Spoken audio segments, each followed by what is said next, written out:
মালয়েশিয়ায় শেষ হলো প্রথমবারের মতো আয়োজিত রেইন রেভ ওয়াটার ফেস্টিভ্যাল। টানা ৩ দিনের এই উৎসবে পানিতে ভিজে নাচ আর গানে মেতেছিল হাজারো মানুষ। রাজধানী কুয়ালালামপুরের বুকিত বিনতাং এর ব্যস্ততম এলাকা প্যাভিলিয়নের সড়ক বন্ধ রেখে ওয়াটার ফেস্টিভ্যালের ৩ দিনের এই উৎসবের আয়োজন করে মালয়েশিয়ার ট্যুরিজম মন্ত্রণালয়। সরকার ঘোষিত ভিজিট মালয়েশিয়া 2026 এর অংশ হিসেবে মূলত বিদেশি পর্যটকদের আকৃষ্ট করতে প্রথমবারের মতো এই আয়োজন করা হয়।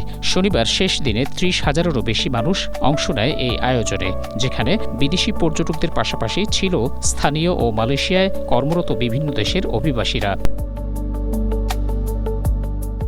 দেশি বিদেশি ডিজে মিউজিকের তালে পানিতে ভিজে উচ্ছ্বাসে মেতে ওঠে সবাই।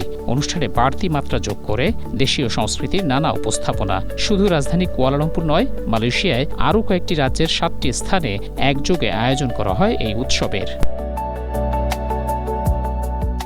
Desk report, Asia post.